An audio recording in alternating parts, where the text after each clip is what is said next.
बिस्मिल्लाहिर्रहमानिर्रहीम अस्सलाम वालेकुम व्यूअर्स की हाल चाल है थोड़ा उम्मीद करती हूँ तुम बिल्कुल ठीक हो सो रब तुहानू हसदे रखे तो वसदे रखे तुसीं वेंदे पे मेरा चैनल नूर फातिमा हैप्पी व्लॉग जिसनू लाइक करो सबसक्राइब करो तो अच्छे अच्छे प्यारे प्यारे कमेंट करो। व्यूअर्स मैं आई हाँ डेरे ते तो माशाल्लाह सुबह सुबह का टाइम इतना खूबसूरत व्यू बने हुए तो नाले मैं वेंदी पई हाँ जी अस मकई गड्डी आई तो उसदियां छलियां माशाल्लाह हुण हजे तक दाने तो कोई नहीं बने उत्ते तो वैसे वो माशाल्लाह बड़ियां ही प्यारियां लगदियां पियां। व्यूअर्स आओ मैं थानू व्यू चेक करावां मतलब डेरे दा सुबह सुबह दा व्यू किस तरह दा हुंदा है। माशाल्लाह कितनी हरियां भरियां फसलां ते दिल आंदा बंदा इत्थे ही बस जावे।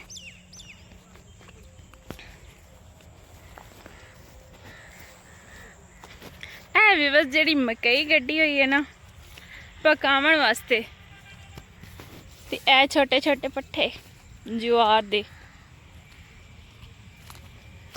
हाँ जी व्यूअर्स सूरज अज बड़ा तेज़ निकले हुआ है मैनू इंज लगता पे कि जिवें गर्मी वापस आ गई है। तो व्यूअर्स चलो मैं थानू भी खावा जी असी गड्डी हुई मकई तो असदियां छलियां कितनी खूबसूरत बनिया खलियां। ए वेखो व्यूअर्स ए वेखो एक बूटे ते दो छलियां लगी हुई हैं।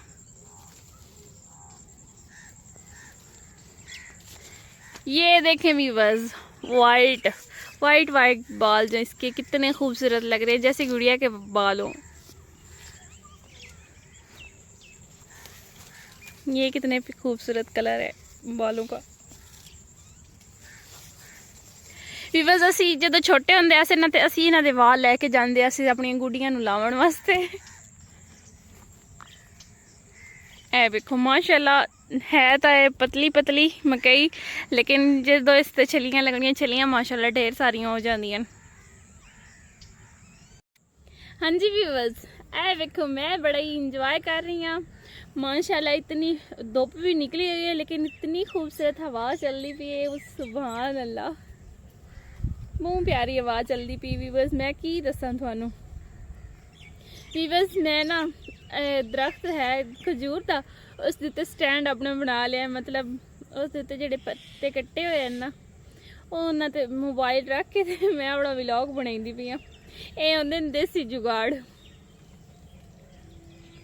ए वेखो इसका कांटा जो चुभ जाता ना तो ना दर्द होंदा बहुत ज्यादा दर्द होंदा है। आज का मौसम बड़ा हसी है आगे मुझे नहीं आता। और व्यूअर्स मैं आज बहुत ज़्यादा खुश हूँ क्योंकि मैंने आज सुबह सुबह डेरे पर आकर वॉक भी की और मैं थोड़ी फ्रेश भी हो गई हूँ। हाँ जी व्यूअर्स व्यू तो माशाल्लाह सारा ही बड़ा खूबसूरत है। तो व्यूअर्स आज तुसां व्लॉग दे विच मैनूं कमेंट ज़रूर करना है तुसां ये लाजमी दसना है कि मेरा व्लॉग थानू किस तरह का लग्या। व्यूअर्स जो बंदे की तबीयत खराब होंदी है ना तो व्लॉग भी बड़ा अजीब तरह का बनता है तो जो मैं बिल्कुल फ्रैश होवां तो व्लॉग माशाल्लाह आपे ही सही बन जाता है। आज मेरा व्यूअर्स दिल करता है मैं डेरे ते ही रुक जावां वैसे सुबह सुबह का मॉल चेक करके ते नाले मैं भी सोचती पई हाँ ये सुबह सुबह तो खत्म हो जानी होने तकरीबन 8-9 बजे के कोल ही तो जो 10-11 बजने तो इतने इतनी गर्मी हो जाती है ना बहुत ज़्यादा गर्मी हो जाती है। वेखो माशाल्लाह हरियां भरियां फसलां तो दिल नूं जेड़ा ना दिल च घर कर जांदियां। ए देखो हमारे जानवर आपे ही पट्टे खा लेंदे सियाने जो हैं।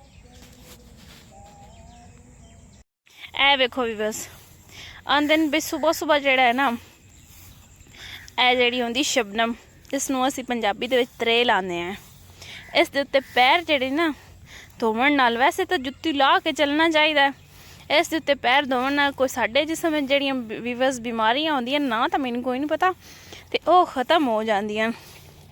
ते मैं तो अज बड़े ही पैर धोते ने त्रेल ते। साडे चाचे दा अमरूद माशाल्लाह बड़ा ही खूबसूरत लगता पाया लाए तो असा भी हैं अमरूद वो भी खूबसूरत हैं लेकिन ना चाचे का अमरूद जड़ा ना बड़ा ही खूबसूरत है तो अमरूद ही बड़े मिठे होंगे तो हुण ना वो तू वेंदा पाया मता साडे अमरूद तू कोई अमरूद ना खो लवे। साडा चाचा इस तरह का है मतलब कि ना आंदा है चीज़ जो पक जाए ना उदों बेशक तुसीं तोड़ के खा लो कोई मसला नहीं कच्ची चीज़ दे नेड़े नहीं जावना। तो भी बस वेख वेख के परेशान होंदा पे मता कोई अमरूद तोड़ लवे। तो भी बस मैं कच्चे अमरूद खा के की करना है मैं तेरे लिए दुनिया नू छड्डिया, मैं तेरे लिए दूर अपने करे, मैं तुम्हें कितना चाहती हूँ कि तू कभी सोच ना सके। मैं भी बस जाती पी हाँ डेरे ते हुण साडे घर जावन दा टाइम हो गया, क्योंकि पेट च बड़ी गड़बड़ हो रही है भुख दी वजह तो। ते हुण जाके असी दुध लैण आए असे ते जाके हुण चाय शाय बनाइने आ ते नाल कोई रस वगैरह खसाए।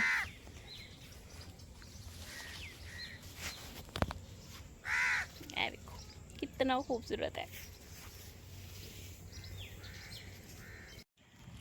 ए भी बस साड़ियाँ बतका। ओए ओए ओए रुक जाओ रुक जाओ रुक जाओ।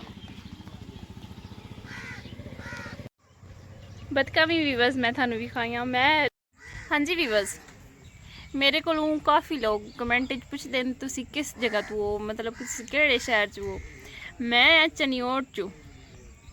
चनियोट माशाल्लाह बड़ा ही मशहूर तरीन शहर है जेड़ा फर्नीचर तो मशहूर है। मैं पहले भी काफ़ी व्लॉग दे विच जिक्र किया कि मैं बिलोंग करती हाँ चनियोट तो। बस इसी तरह अज का साडा व्लॉग हो गया कंप्लीट ते इंशाल्लाह सुबह नैक्सट व्लॉग दे विच मुलाकात होसी। मैं थोड़ी अपनी नूर फातिमा, तुसी वेंदे पे हो मेरा चैनल नूर फातिमा हैप्पी व्लॉग, जिसनू लाइक करो, सब्सक्राइब करो ते अच्छे अच्छे प्यारे प्यारे कमेंट करो। Thank you so much.